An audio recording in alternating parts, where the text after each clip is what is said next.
ಇನ್ನು ಮುಂದೆ ನಿಮ್ಮ ನೆಚ್ಚಿನ ಧಾರಾವಾಹಿಗಳ ಫುಲ್ ಎಪಿಸೋಡ್ಗಳು ಸನ್ ನೆಕ್ಸ್ಟ್ ಆಪ್ನಲ್ಲಿ ಮಾತ್ರ.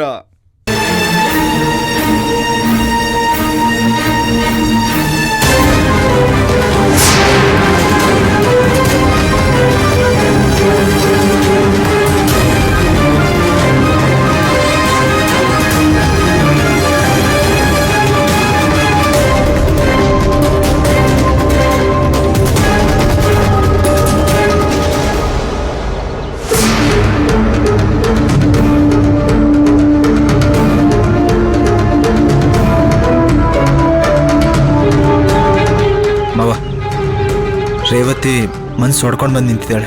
ನಿಲ್ಸು ಕೃಷ್ಣ, ನನಗೆ ಯಾವತ್ತೋ ಗೊತ್ತಿತ್ತು ನಿನಗೆ ನಮ್ಗೆಲ್ಲ ದ್ರೋಹ ಮಾಡೋದೋಳು ಯಾವತ್ತೂ ಚೆನ್ನಾಗಿರೋದಿಲ್ಲ. ಏನಾದ್ರೂ ಒಂದು ಪ್ರಾಬ್ಲಮ್ ಮಾಡ್ಕೊಂಡು ನಡ್ರೋಲ್ಲಿ ಬಂದು ನಿಂತ್ಕೋತಾಳೆ ಅಂತ ನನಗೆ ಮೊದಲೇ ಚೆನ್ನಾಗಿ ಗೊತ್ತಿತ್ತು.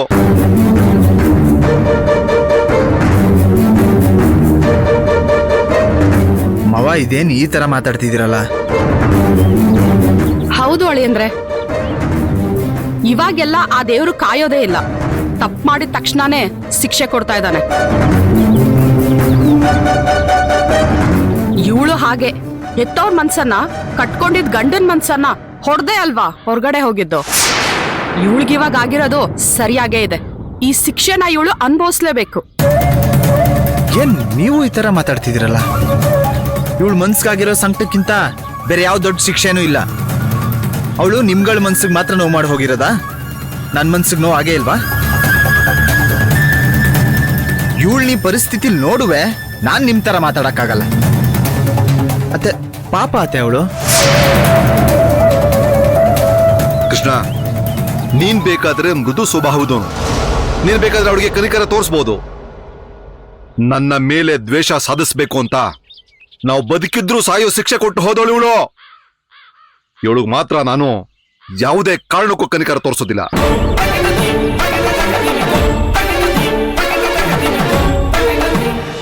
ಮವ, ನಾನು ಹೇಳೋದನ್ನ ಒಂದ್ ನಿಮಿಷ ಕೇಳ್ತೀರಾ ಪ್ಲೀಸ್? ಇಲ್ಲಿ ನೋಡು ಕೃಷ್ಣ, ನನಗೆ ನಿನ್ನ ಮೇಲೆ ಯಾವತ್ತೂ ಪ್ರೀತಿ ಇದ್ದೇ ಇದೆ. ನೀನೇನು ಹೇಳಿದ್ರು ನಾನು ಕೇಳ್ತೀನಿ. ಆದ್ರೆ ಇವಳಿಗೋಸ್ಕರ ನೀನು ಮಾತಾಡಕ್ ಹೋಗ್ಬೇಡ. ನಿನ್ನ ಮೇಲೆ ನಾನಿಟ್ಟಿರೋ ಪ್ರೀತಿನ ಕೆಡಿಸ್ಕೋಬೇಡ. ಏನ್ ಮಾವ ಇದು? ಎಲ್ಲಿಂದ ನಾವು ಬಂದಿರೋ ನನಗೆ ಇಷ್ಟೊಂದು ಪ್ರೀತಿ ತೋರಿಸ್ತಿದ್ದೀರಾ? ನೀವ್ ಹೆತ್ ಮಗಳು ರೇವತಿ, ಇವಳಿಗೆ ನಿಮ್ ಪ್ರೀತಿ ಕೊಡಕ್ಕಾಗಲ್ವಾ? ಆಗತ್ತೆ. ಈಗ ನೀವ್ ಆಡ್ತಿದ್ದೀರಲ್ಲ ಮಾತು, ಎಲ್ಲ ಕೋಪದಲ್ಲಿ ಆಡ್ತಿದ್ದೀರಾ. ಆ ಕೋಪ ಕಮ್ಮಿ ಆಗ್ಬೇಕು ಅಂದ್ರೆ ಮೊದ್ಲು ಇವಳು ನನ್ನ ಮಗಳು ಅಂತ ನೀವು ಸ್ವೀಕರಿಸಿ. ಇವಳು ಸಂಕಟ ಪಟ್ಟಿರೋದು ನಿಮ್ಗೇನಾದ್ರೂ ಗೊತ್ತಾದ್ರೆ ಕಣ್ಣಲ್ಲಿ ನೀರ್ ಹಾಕೋಬಿಡ್ತೀರಾ ಇಬ್ರುವೆ. ಏನೋ ಇವಳಿಗೋಸ್ಕರನಾ? ಇವಳಿಗೋಸ್ಕರ ಒಂದು ಹನಿ ಕಣ್ಣೀರ್ ಕೂಡ ವೇಸ್ಟ್ ಮಾಡೋದಿಲ್ಲ ನಾವು.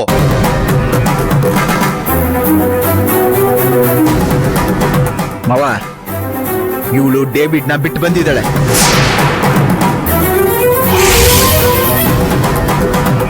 ಅವನ್ ಜೊತೆ ಜೀವನ ಮಾಡಕ್ಕಾಗಲ್ಲ ಅಂತ ನಿರ್ಧಾರ ಮಾಡಿ ಮನೆ ಬಿಟ್ಟು ಬಂದ್ಬಿಟ್ಟಿದ್ದಾಳೆ ಮವ. ಇಲ್ಲಿ ನೋಡಿ, ನಾನೀಗ ಹೇಳ್ತಿದ್ದೀನಿ ಅಂತ ದಯವಿಟ್ಟು ತಪ್ಪಾಗಿ ತಿಳ್ಕೊಬೇಡಿ. ನನ್ನ ಪ್ರಕಾರ ರೇವತಿ ಮಾಡಿರೋದು ತುಂಬಾ ತುಂಬಾ ಸಾಧಾರಣವಾಗಿರೋ ತಪ್ಪು. ಅವಳ ಏಜಲ್ಲಿ ಎಲ್ಲರೂ ಲವ್ ಮಾಡ್ತಾರೆ, ಅವಳು ಅದನ್ನೇ ಮಾಡಿದಾಳೆ. ನೀವುಗಳು ಅಷ್ಟೇ ಎಲ್ಲ ಅಪ್ಪ ಅಮ್ಮನ ತರ ಲವ್ನ ಅಪೋಸ್ ಮಾಡಿದೀರಾ. ಅವಳನ್ನ ಏಮಾರಿಸಿ ನನಗ್ ಮದುವೆ ಮಾಡ್ಬಿಟ್ರಿ. ಇದೇ ಇನ್ಸಿಡೆಂಟು ಯಾವ್ದಾರ ಒಂದು ಸಾಧಾರಣ ಹುಡುಗಿಗಾಗಿದ್ದಿದ್ರೆ ಅವಳು ಬಿಟ್ಬಿಡ್ತಿದ್ಲು. ಅಯ್ಯೋ, ನಾನು ಹಣೆ ಬರನೇ ಇಷ್ಟು, ನನ್ನ ಪ್ರೀತಿ ನನಗ್ ಸಿಗ್ಲಿಲ್ಲ ಅಂತ ಅದೇ ಗಂಡನ ಜೊತೆ ಹೇಗೋ ಸಂಸಾರ ಮಾಡ್ಕೊಂಡು ಹೋಗ್ಬಿಡ್ತಿದ್ಲು. ಆದ್ರೆ ನಿಮ್ಮ ಮಗಳು ತುಂಬಾ ಧೈರ್ಯ, ಓವರ್ ಆಗಿ ಲಿಮಿಟ್ ಮೀರ್ಬಿಟ್ಲು. ಯಾಕೆ ಮಾವ? ಇದು ನೀವೇ ಕೊಟ್ಟು ಬೆಳೆಸಿರೋ ಧೈರ್ಯ ತಾನೆ? ಇಲ್ಲ ನೋಡಿ ಮಾವ, ರೇವತಿ ಮಾಡಿರೋದು ಸೊಸೈಟಿ ಒಪ್ಕೊಳಕ್ ಆಗದೆ ಇರೋ ತಪ್ಪಾಗಿರ್ಬೋದು. ನೀವುಗಳು ಆ ಥರ ನೋಡಬಾರ್ದು. ನೀವು ಹೆತ್ತವರು. ಏನತ್ತೆ, ರೇವತಿ ಏನ್ ದೊಡ್ಡ ತಪ್ಪು ಮಾಡ್ಬಿಟ್ಲು? ಕೊಲೆ ಮಾಡ್ಬಿಟ್ಲ? ಅವಳು ಕೊಲೆ ಮಾಡಿ ನಿಮ್ಮ ಮುಂದೆ ಬಂದು ನಿಂತರು ಅವಳು ಮಗಳು ಅನ್ನೋ ಪ್ರೀತಿ ನಿಮ್ಮಲ್ಲಿ ಸತ್ತೋಗ್ಬಿಡುತ್ತಾ? ಖಂಡಿತ ಅದು ಒಪ್ಕೊಳಕ್ ಆಗದೆ ಇರೋ ವಿಷಯ ಅಲ್ಲ ಅತ್ತೆ. ನಿಮ್ ಮಗಳನ್ನ ಚಿಕ್ಕ ವಯಸ್ಸಿಂದ ಎತ್ತಾಡ್ಸಿ ಬೆಳೆಸಿದಿರ. ಇವಳು ಏನೋ ಒಂದ್ ತಪ್ಪು ಮಾಡ್ಬಿಟ್ಲು ಅಂತ ಅವಳು ನನ್ನ ಮಗಳೇ ಅಲ್ಲ, ಸಂಬಂಧನೇ ಬೇಡ ಅಂತ ಕಡ್ಡಿ ಮುರಿದಾಗ ಮಾತಾಡ್ತಿದ್ದೀರಲ್ಲ, ಇದ್ಯಾವ ತರದ ನ್ಯಾಯ? ಅವಳ ಸಂಬಂಧ ಕಳ್ಕೊಂಡ್ಬಿಟ್ರೆ ಏನ್ ಸಾಧಿಸ್ತೀರಾ ಹೇಳಿ? ಅವಳು ತಪ್ಪು ಒಪ್ಕೊಂಡು ಅವಳನ್ನ ಸ್ವೀಕರಿಸಿದ್ರೆ ಏನ್ ಕಳ್ಕೊತೀರಾ ಅತ್ತೆ? ಸರಿ, ನೀವು ಅನ್ಕೊಂಡ ಹಾಗೆ ಅವಳ ಓಡಿಸ್ಬಿಡೋಣ ಬಿಡಿ. ಅಬ್ಬಬ್ಬಾ ಅಂದ್ರೆ ಏನಾಗುತ್ತೆ? ಅವಳು ಎಲ್ಲಾದ್ರೂ ದೇಶಾಂತರ ಹೋಗ್ಬಿಡ್ಬೋದು. ಅವಳಿಗೆ ಅಷ್ಟು ಧೈರ್ಯನೂ ಇಲ್ಲ ಇವಾಗ, ಸೂಸೈಡ್ ಮಾಡ್ಕೋಬಹುದು.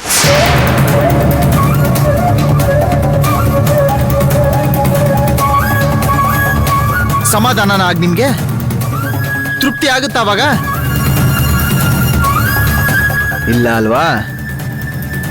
ಅದೇ ಅವಳು ಮಾಡಿರೋ ತಪ್ಪನ್ನ ನೀವು ಕ್ಷಮಿಸಿ ಅವಳನ್ನ ನಿಮ್ಮ ಮಗಳಾಗಿ ಸ್ವೀಕರಿಸ್ಕೊಂಡ್ರೆ ನಿಮ್ಮ ಮನ್ಸಿಗೆ ನೋವಾಗಿಲ್ಲ ಅಂತ ನಾನು ಹೇಳ್ತಿಲ್ಲ, ಆ ನೋವು ಕ್ರಮೇಣವಾಗಿ ಕಮ್ಮಿ ಆಗ್ಬಿಡ್ತತೆ.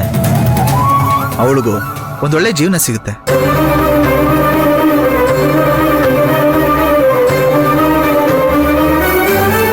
ಏನೋ ನನ್ನ ಮನ್ಸಿಗೆ ಏನೇನು ಅನ್ಸುತ್ತೆ ಎಲ್ಲ ಹೇಳ್ಬಿಟ್ಟಿದೀನಿ.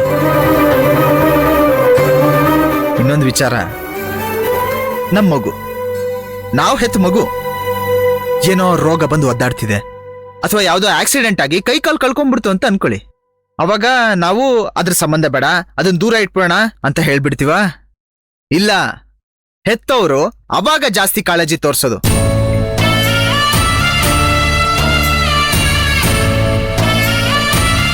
ರೇವತಿಗೆ ಆಕ್ಸಿಡೆಂಟ್ ಆಗಿದೆ, ಅವಳು ಮನ್ಸಿಗೆ ಗಾಯ ಆಗಿದೆ.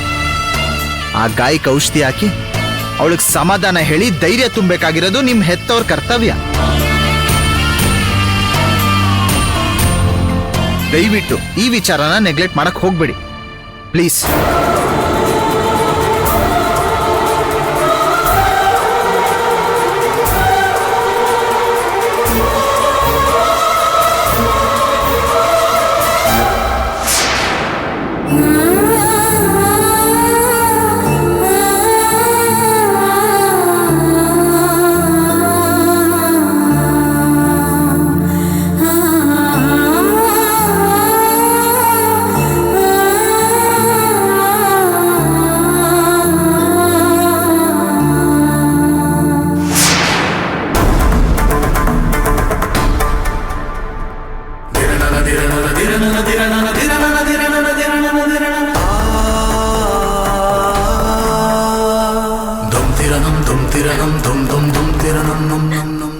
ರೇವತಿ ಪ್ಲೀಸ್, ದಯವಿಟ್ಟು ಅಳ್ಬೇಡ. ನಿಮ್ಮ ಅಪ್ಪ ಅಮ್ಮನ ಕೋಪದ ಬಗ್ಗೆ ನಿನಗೆ ಗೊತ್ತಿಲ್ವಾ? ಆ ಕೋಪ ಜಾಸ್ತಿ ಹೊತ್ತು ಜೀವಂತವಾಗಿರಲ್ಲ. ನಿಮ್ ತಂದೆ ನೋಡಿದ್ಯಾ? ನಿನ್ ಕಷ್ಟ ಎಲ್ಲ ಹೇಳಿದ ತಕ್ಷಣ ಕಣ್ಣಲ್ಲಿ ನೀರು ಹಾಕೊಂಡ್ಬಿಟ್ರು. ರೇವತಿ, ಇದೊಂದು ಸಾಕಲ್ವಾ ನಿನ್ಗೆ? ದಯವಿಟ್ಟು ಕ್ಷಮಿಸ್ಬಿಡಿ. ಏಯ್ ರೇವತಿ, ಏನಿದೆಲ್ಲ? ನಾನು ನನ್ನ ಹೆತ್ತೋರ್ಗಿಂತ ನಿಮಗೆ ಜಾಸ್ತಿ ನೋವು ಕೊಟ್ಟಿದ್ದು. ಆದ್ರೆ ನೀವು ಎಲ್ಲ ಕಷ್ಟನ ನೋವುಗಳನ್ನ ನುಂಗ್ಕೊಂಡು ನನಗೋಸ್ಕರ ಹೋರಾಡ್ತಿದ್ದೀರ.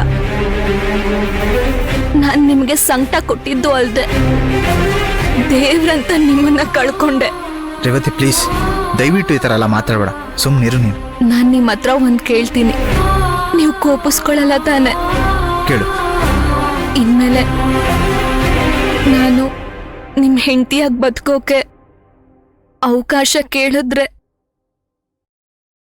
ಅದು ತುಂಬಾ ಕೇವಲ ಅನ್ಸ್ಕೊಂಡ್ಬಿಡುತ್ತೆ. ಆದ್ರೆ ನಿಮ್ ಜೊತೆಗೆ ನಿಮ್ಮನ್ನ ನೋಡ್ಕೊಳ್ಳೋಳೊಬ್ಳಾಗಿ, ಕಡೆ ಪಕ್ಷ ನಿಮ್ಮ ಕೆಲ್ಸದೊಳಗಾದ್ರೂ ಜೊತೆಗಿರೋಕೆ ಒಂದ್ ಅವಕಾಶ ಕೊಡ್ತೀರಾ? ನನಗೆ ಈ ಮನೆ, ಅಪ್ಪ ಅಮ್ಮ ಯಾರು ಬೇಡ. ನಾನು ನಿಮ್ ಜೊತೆಗೆ ಬರ್ತೀನಿ ಕೃಷ್ಣ ಅವರೇ, ಪ್ಲೀಸ್. ರೇವತಿ, ನಾನೊಂದು ಹೇಳ್ತೀನಿ, ಸಮಾಧಾನವಾಗಿ ಕೇಳ್ತೀಯ? ದಯವಿಟ್ಟು ಇನ್ಮೇಲಾದ್ರೂ ಜೀವನದಲ್ಲಿ ದುಡುಕ್ ನಿರ್ಧಾರ ತಗೋಬೇಡ ರೇವತಿ, ನಿನಗೆ ಒಳ್ಳೇದಾಗಲ್ಲ ಅದರಿಂದ. ಇಲ್ಲಿ ಏನಾಗ್ಬೇಕು ಗೊತ್ತಾ? ನಿನಗೆ ನಿಮ್ಮ ತಂದೆ ತಾಯಿ ಪ್ರೀತಿ, ಅವ್ರಗಳಿಗೆ ನಿನ್ ಪ್ರೀತಿ ಅದೇ ಮೊದ್ಲಿನ ಥರ ನೀವು ಇದ್ರಲ್ಲ ಆಗ ಸಿಗ್ಬೇಕು. ಆಗತ್ತೆ, ಕಾಲ ಕ್ರಮೇಣ ಎಲ್ಲ ಸರಿ ಹೋಗುತ್ತೆ. ಮತ್ತೆ ಮತ್ತೆ ಹೇಳ್ತೀನಿ ಕೇಳಿಸ್ಕೊ, ಅವರು ನಿನ್ ತಪ್ಪನ್ನೆಲ್ಲ ಕ್ಷಮಿಸಿ ನಿನ್ನ ಸ್ವೀಕರಿಸ್ಕೋತಾರೆ. ನೀನ್ ಈ ಥರ ನನ್ನ ಜೊತೆ ಬಂದ್ಬಿಡ್ತೀನಿ ಅಂತ ದಡ್ರ ಥರ ಮಾತಾಡ್ತಿದ್ಯಲ್ಲ, ನೀನು ಅವ್ರ ಜೊತೆ ಇರಬೇಕು. ಅದು ನಿನಗೂ ಒಳ್ಳೇದು, ಅವ್ರಿಗೂ ಒಳ್ಳೇದು. ಧೈರ್ಯವಾಗಿರೋ, ನಾನು ಹೇಳಿದ್ದೆಲ್ಲ ನೆನಪಿದೆ ತಾನೆ? ಆ ಅವ್ರ ಜೊತೆ ಚೆನ್ನಾಗಿ ಬಾಳಿ ಬದುಕು, ಎಲ್ಲ ಒಳ್ಳೇದಾಗುತ್ತೆ. ಧೈರ್ಯನ ಯಾವತ್ತೂ ಕಳ್ಕೊಬೇಡ. ನೀನ್ ಇರ್ತೀಯ, ನಿನ್ ಕೈಲಾಗುತ್ತೆ. ನಾನು ನಿನ್ನ ಹೊರಡ್ತೀನಿ.